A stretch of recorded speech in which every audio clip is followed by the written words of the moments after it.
ഏതാണ് easy interesting ആയിട്ട് class എടുക്കുന്നതെന്നും ഏതാണ് എക്സാമിന് മാക്സിമം മാർക്ക് മേടിച്ചു തരുന്നതെന്നും ഇത്രയും വർക്കിന് ശേഷം ഞാൻ കണ്ടുപിടിച്ചു. എന്തിന്?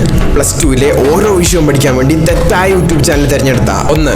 +2 ഫുള്ള് ചീറ്റി പോകുന്ന മാത്രമല്ല, 2. നിങ്ങളുടെ ലൈഫ് ഫുള്ള് റിഗ്രറ്റ് അടിക്കേണ്ടി വരും. ഈ ഒറ്റ റിസൾട്ട് ഓർത്ത് 2 സ്റ്റെപ്പായിട്ടാണ് ചെയ്യാൻ പോകുന്നത്. സ്റ്റെപ്പ് 1, ഈ 3 ചാനലിലുള്ള കെമിസ്ട്രി ചാപ്റ്റർ 1-ന്റെ ഫുൾ ചാപ്റ്റർ പഠിപ്പിച്ച വീഡിയോ എടുത്ത് 3 കാര്യം നോക്കി അത് മൊത്തം റേറ്റ് ചെയ്യും. 1. പഠിപ്പിക്കുന്ന മനസ്സിലാകുന്നുണ്ടോ? 2. NCERT ടെക്സ്റ്റ് ബുക്കിലെ ഫുൾ സിലബസ് എടുക്കുന്നുണ്ടോ? 3. ഇവര് പറയുന്ന ക്വസ്റ്റ്യൻസ് ഈ ഫൈനൽ പബ്ലിക് എക്സാമിന് എത്ര എണ്ണം വരുന്നുണ്ട്? മൂന്നാമത്തെ കാര്യം രണ്ടാമത്തെ സ്റ്റെപ്പിൽ ചെയ്യാൻ പറ്റത്തുള്ളൂ. അതപ്പോൾ കാണിച്ചു തരാം. 1. ഏറ്റവും ഈസിയും ഇൻട്രസ്റ്റിംഗ് ആയിട്ടുള്ള രീതിയിൽ പറഞ്ഞു തന്ന് മനസ്സിലായത് എനിക്ക് സൈലത്തിന്റെ ക്ലാസ് ആണ്. പക്ഷേ അത് ആ സാറിന്റെ കഴിവുകൊണ്ട് മാത്രമാണ്.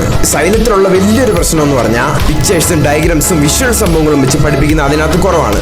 എക്സാമിനാണ് അത് കൂടുതലായിട്ടുള്ളത്. NCERT ടെക്സ്റ്റിന്റെ സിലബസിലുള്ള മാക്സിമം കണ്ടന്റും ആരെടുത്ത് നീ ക്ലാസിന്റെ സമയം നോക്കിയാൽ തന്നെ മനസ്സിലാവും. പക്ഷേ എക്സാമിനറിന്റെ ഏറ്റവും വലിയ പ്രശ്നം എന്ന് പറഞ്ഞാൽ അവരതിനകത്ത് പരീക്ഷയ്ക്ക് വരുന്ന പോലത്തെ കുറെ ക്വസ്റ്റ്യൻസ് ചെയ്യിപ്പിക്കും. പക്ഷേ അതിന്റെ കൂടെ നിങ്ങൾ ഒരു പ്രാവശ്യം തന്നെ ചെയ്ത് നോക്കിയില്ലെങ്കിൽ അത് കാണുന്ന മൊത്തം വേസ്റ്റാ. എന്നാൽ എജുപോർട്ടിന്റെ വലിയ മിസ്റ്റേക്ക് എന്ന് പറഞ്ഞാൽ അതിനകത്ത് ക്വസ്റ്റ്യനേ ചെയ്യിപ്പിക്കുന്നില്ല. കൺസെപ്റ്റ് മാത്രം പഠിച്ചുകൊണ്ട് പരീക്ഷയ്ക്ക് പോയ അട്ടപടലം പൊട്ടും. ഇനിയാണ് മെയിൻ സ്റ്റെപ്പ്. സ്റ്റെപ്പ് 2, ഇവർ പറയുന്ന ക്വസ്റ്റ്യൻസ് എത്ര എണ്ണം ഫൈനൽ പബ്ലിക് എക്സാമിന് വരും അത് കണ്ടുപിടിക്കാൻ വേണ്ടി കഴിഞ്ഞ വർഷം ഈ ചാനലുകളിൽ ഇട്ട ബയോളജി ഫൈനൽ എക്സാം മാരത്തോണുകൾ ഫുള്ള് ഞാൻ കണ്ട് അവർ പറയുന്ന എല്ലാ ക്വസ്റ്റ്യൻസും എഴുതിയെടുത്തു. എന്നിട്ട് കഴിഞ്ഞ വർഷത്തെ ബയോളജിയുടെ പബ്ലിക് എക്സാം ക്വസ്റ്റ്യൻ പേപ്പറിൽ ഇവർ പറഞ്ഞ എത്ര ക്വസ്റ്റ്യൻസ് വന്നിട്ടുണ്ടെന്ന് ഞാൻ നോക്കി. എക്സാമിനറി ഫുൾ പാഠങ്ങളുള്ള മാരത്തോൺ ലൈവുകൾ 2 എണ്ണം ഉണ്ട്. അത് കണ്ട് പഠിച്ച ബോട്ടണിക്ക് നിങ്ങൾക്ക് 29 മാർക്ക് കിട്ടും, സുവോളജിക്ക് 29 ആരെയും കിട്ടും. എന്നാൽ സൈലത്തിന്റെ ക്ലാസ്സുകൾ ചെറുതാണെങ്കിലും അത് കണ്ടിട്ട് എഴുതിയാൽ നിങ്ങൾക്ക് ഇങ്ങനെയാണ് മാർക്ക് കിട്ടുന്നത്. ബോട്ടണിക്ക് 26ഉം സുവോളജിക്ക് 24ഉം. 3.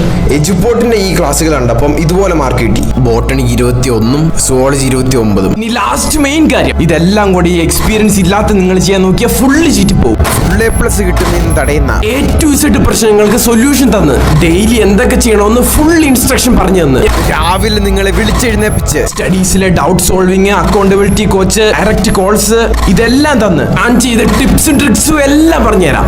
ഈ നമ്പർ വാട്സപ്പ് ചെയ്യേ. ചാനൽ വീഡിയോസ് എല്ലാം കണ്ട് വിശ്വാസമായിട്ട് മതി.